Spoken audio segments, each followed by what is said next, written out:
Good morning, everyone, and welcome to CR International School online classes. How are you, dear student? I hope you all are fine and you have started your study. Dear student, we are talking about your agriculture chapter. हम अभी जो discuss कर रहे हैं वो आपका second chapter हमने start किया हुआ है। एग्रीकल्चर वाला चैप्टर आप लोग पढ़ रहे हैं और इसमें हमने जो अभी तक डिस्कस कर लिया, एक बार हम उसका रिव्यू कर लेते हैं। हमने कौन कौन से टॉपिक्स को डिस्कस किया है। हमने इसमें एग्रीकल्चर के टाइप्स के बारे में डिस्कस किया था। Last time we discussed about the commercial farming. आखिरी बार हमने कमर्शियल फार्मिंग के बारे में डिस्कस किया था और इसके साथ साथ हमने प्लांटेशंस के बारे में डिस्कस किया था, इसके कैरेक्टरिस्टिक्स के बारे में डिस्कस किया था। आई होप वो सभी चीज़ें आपने रिवाइज कर ली होंगी। ठीक है, कमर्शियल फार्मिंग के लिए जैसे आपको बेसिक कैरेक्टरिस्टिक्स अगर हम बात करें तो इसके एक तरह की फार्मिंग के अंदर हम लोग जो प्रोडक्शन करते हैं वो मार्केट के पर्पज से किया जाता है। And if you talk about the plantation, तो ये हमारे पास कह सकते हैं आपका ये एग्रो इंडस्ट्रियल फेस रखती है हमारे पास, जहाँ पे जितने भी प्रोडक्ट्स होते हैं वो they are working as a raw material for the industries. ज़्यादातर ये प्रोडक्ट्स हमारे पास रॉ मटेरियल के रूप में वर्क करते हैं किसी भी इंडस्ट्री के लिए। तो हमने वो यहाँ पे डिस्कस किया था, इसके डिफरेंट फीचर्स भी हमने डिस्कस कर लिए हैं। And now we are going to start the different cropping pattern in India.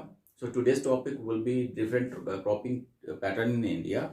कि इंडिया के अंदर जो क्रॉप उगाई जाती है, फसलें जो उगाई जाती हैं, उनके अंदर किस तरह से हमारे पास क्या सीजन्स हमारे पास, स्पेशली हम लोग बात करेंगे कि किस सीजन के अंदर कौन सी फसल को उगाया जाता है। क्रॉपिंग पैटर्न से आप सीधा सीधा इसी बात को समझिए कि इंडिया के अंदर जो फसलें उगाई जाती हैं, जैसे कि हम बहुत सारी फसलें उगाते हैं, like wheat, we are growing wheat है, शुगर केन है, राइस है, पैडी है, ये सब लोग उगा रहे हैं। तो ये किस समय में उगाई जाती हैं और इनके लिए हमारे पास क्या पैटर्न है, इंडिया में किस तरह से इन फसलों को उगाया जाता है, that is known as the cropping pattern.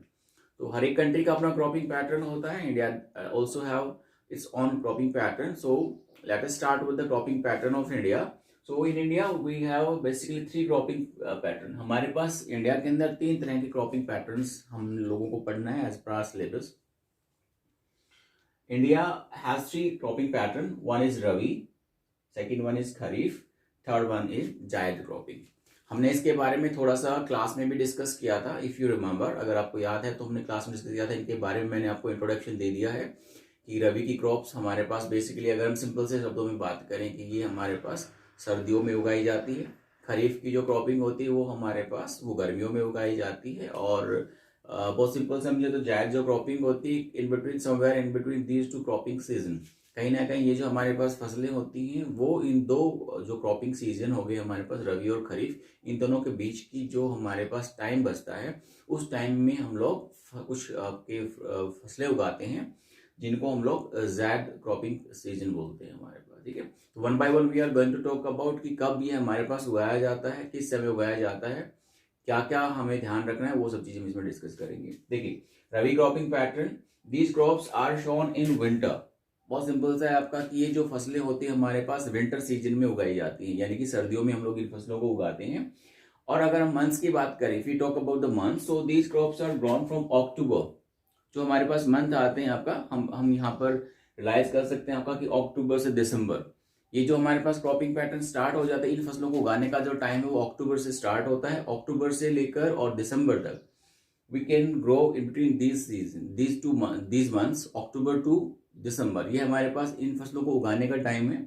We grow these crops from October to December and harvested in summer. और फिर इसको हम लोग गर्मियों में क्या करते हैं, हमारे पास इनको हार्वेस्ट किया जाता है। लाइक अभी हमने जैसे अप्रैल हो गया, लाइक इसमें अप्रैल टू जून, यानी कि यहाँ पे जो हमारा हार्वेस्टिंग का टाइम होगा, फसलों को काटने का जो समय होता है, इट स्टार्टेड फ्रॉम अप्रैल से शुरू होके और हमारे पास ये जून तक का टाइम, हमारे पास जून तक मैक्सिमम टाइम हमारे पास फिनिशिंग का होता है। वैसे हमारे पास अप्रैल और मई के बीच में ये फसलें हमारे पास क्या कर ली जाती हैं, हार्वेस्ट कर ली जाती हैं। इस तरह की जो फसलें होती हैं, एग्जाम्पल में अगर हम बात करें भाई रबी की क्रॉप्स में कौन कौन सी फसलें उगाई जाती हैं, तो रबी के अंदर हम लोग बात करेंगे व्हीट हमारे पास है, बार्ले हमारे पास है, पीज हमारे पास, ग्राम्स हमारे पास है, मस्टर्ड हमारे पास। अब सिंपल सी बात करिए, अपने यहाँ पे हम लोग जो गेहूं उगाते हैं, सरसों उगाते हैं, चने को उगाते हैं। ठीक है, तो ये सारी चीजें हमारे पास सर्दियों के अंदर उगाई जाती है। और स्पेशली मटर वगैरह हो गए हमारे पास, ये भी हम लोग सर्दियों का जो सीजन होता है, यानी कि खरीफ का जो सीजन होता है, उसके अंदर हम लोग इनको ग्रो करते हैं। Second is kharif cropping. Kharif cropping का मतलब हो गया, रवि का मतलब हो गया सर्दियों में जो फसलें उगाई जाती हैं उनको हम लोग रवि क्रॉपिंग बोल देते हैं। खरीफ क्रॉपिंग का मतलब हो गया वो सभी फसलें जो गर्मियों के सीजन में उगाई जाती हैं उनको हम लोग खरीफ क्रॉपिंग पैटर्न बोल देते हैं हमारे पास। So these basically are grown into the month of June. जैसे हमारे पास मानसून स्टार्ट होता है, onset of the monsoon, these crops are start growing into the different part of India. India के अलग अलग जो पार्ट है उनके अंदर उगाना हम लोग इनको शुरू कर देते हैं। So these crops are grown with onset of the monsoon. अब देखिए इसमें हमने पिछली क्लास में 9th क्लास में हमने क्लाइमेट वाले चैप्टर में पढ़ा था, onset of the monsoon, advancing monsoon, ये सब सारी चीजें हम लोग पहले पढ़ चुके हैं। Onset monsoon we have in India 1st of June. India के अंदर माना जाता है कि मानसून जब आना स्टार्ट करती है तो वो जो टाइम होता है हमारे पास लगभग जून के आसपास का समय होता है। 1 जून, 5 जून, 6 जून के आसपास हमारे पास मानसून इंडिया के अंदर एंटर करती है and start raining in India. With the raining और pre monsoon, with the help of the pre monsoon we just start growing these crops. हम इन फसल को उगाना शुरू कर देते हैं और ये अलग अलग पैटर्न हमारे पास होता है जहाँ पे जैसे जैसे जैसे बारिश होती जाती है वैसे वैसे इन क्रॉप्स को उगाना शुरू कर दिया जाता है। So these crops are grown with the onset of the monsoon.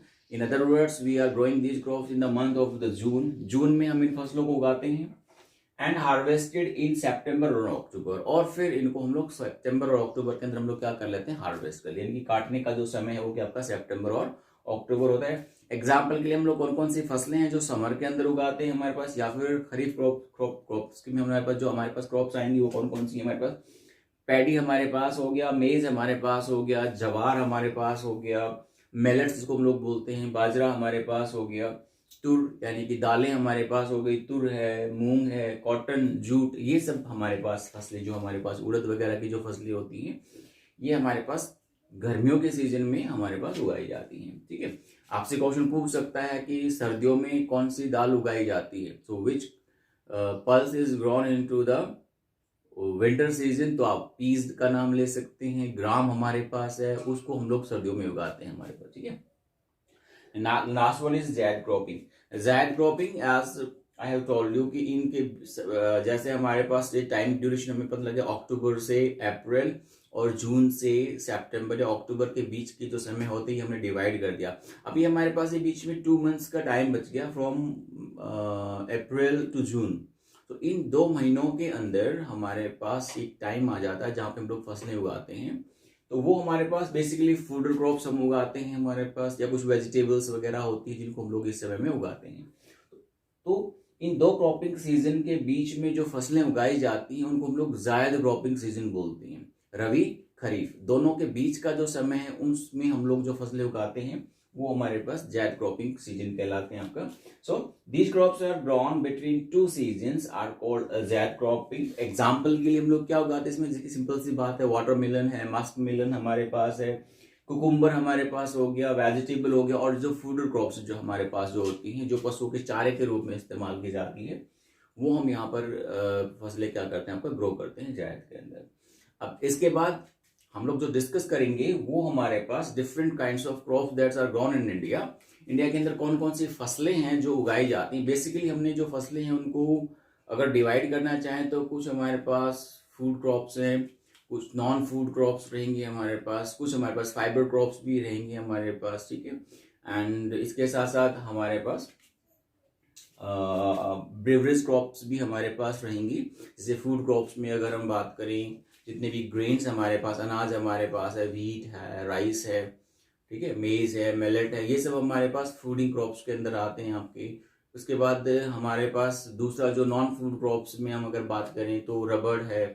ठीक है, रबड़ हमारे पास आ जाता है जो हमारे पास नॉन फूड क्रॉप्स के अंदर आएंगे हमारे पास। इसके साथ साथ फाइबर क्रॉप्स में अगर हम बात करेंगे, जूट हमारे पास है, कॉटन हमारे पास, हेम्प्स हमारे पास है, ये हम लोग ग्रो करते हैं। इसके साथ साथ ब्रेवरेज क्रॉप्स की अगर हम बात करें, इनकी जो पीने के लिए इस्तेमाल की जाती है, तो स्पेशली हम लोग टी और कॉफ़ी के बारे में यहाँ पे डिस्कस करेंगे। ठीक है, फूड क्रॉप्स में ही आते हैं हमारे पास। अदर देन ग्रेन्स में हमारे पास अगर बात करते हैं तो शुगर केन हमारे पास आ गया। तो इन सभी फसलों के बारे में हम लोग 1 by 1 करके डिस्कस करेंगे। So major crops grown in India, जो मेजर क्रॉप्स इंडिया के अंदर उगाई जाती है वो कौन कौन से हमारे पास, जैसे कि राइस हमारे पास हो गया, व्हीट हमारे पास है, मिलेट्स में हमारे पास जवार, बाजरा, रगी, ये सभी चीज़ें आ जाती हैं आपका। मेज हमारे पास आ गया, मक्का हमारे पास उगाई जाती है। आपका शुगर केन हमारे पास हो गया। ऑयल सीड्स में अगर हम बात करें तो मस्टर्ड है, पीज है हमारे पास, मस्टर्ड हमारे पास है, ठीक है, पीनट्स हमारे पास हैं, तो ये सभी हम लोग उसमें उगाते हैं। इसके अलावा टी है, ग्राउंडनट हम लोग बात करेंगे ऑयल सीड्स के अंदर, T, coffee, horticulture, rubber, jute, right, और कॉटन, ये सभी चीजें हम लोग इसमें डिस्कस करेंगे। वन बाय वन क्रॉप के बारे में लोग डिस्कस करेंगे। और इसमें मैं आपको बहुत सिंपल से तरीके से बताऊंगा कि किस तरह से आपको इसमें हेडिंग्स बनाने हैं। बेसिकली हम लोग 3 से 4 हेडिंग बनाएंगे हमारे पास। पहला हमारे पास इंट्रोडक्शन होगा। जैसे मैंने राइस के बारे में डिस्कस करना है तो मुझे राइस का इंट्रोडक्शन देना है। राइस किस किस पार्ट में होता है, क्या क्या उगाया जाता है, कैसे उगाते हैं हमारे पास, ठीक है। इसके बाद हमारे पास क्लाइमेटिक कंडीशंस क्या क्या चाहिए, कितना टेम्परेचर रिक्वायर्ड है, कितनी रेन की रिक्वायरमेंट है। फिर हमारे पास सॉइल होगी हमारे पास, भाई इस फसल को उगाने के लिए कौन सी मिट्टी बेटर होती है या कौन सी मिट्टी में बहुत अच्छे से ग्रो करता है, ठीक है। न्यूट्रिशंस कौन कौन से रिक्वायर्ड हैं। फिर हम लोग बात करेंगे इसका जो प्रोडक्शन एरिया है, मतलब किस किस एरिया के अंदर इंडिया के अंदर प्रोडक्शन होता है, वो हम लोग इसमें डिस्कस करने वाले हैं। तो 3-4 पॉइंट हम इसमें डिस्कस करेंगे और सभी जो क्रॉप्स होंगी उनके अंदर हम लोग इस तरह से पॉइंट्स बनाएंगे। आई होप ये आपका क्रॉपिंग पैटर्न बहुत सिंपल सा है, क्लियर है। बेसिकली हमने इंडिया की क्रॉपिंग पैटर्न को 3 पार्ट्स में डिवाइड किया हुआ है। आपका पहला हमारे पास जो क्रॉपिंग पैटर्न है वो रबी है, सर्दियों में उगाया जाता है। दूसरा जो क्रॉपिंग पैटर्न होगा हमारे पास वो खरीफ है, जो हमारे पास गर्मियों में उगाया जाता है आपका।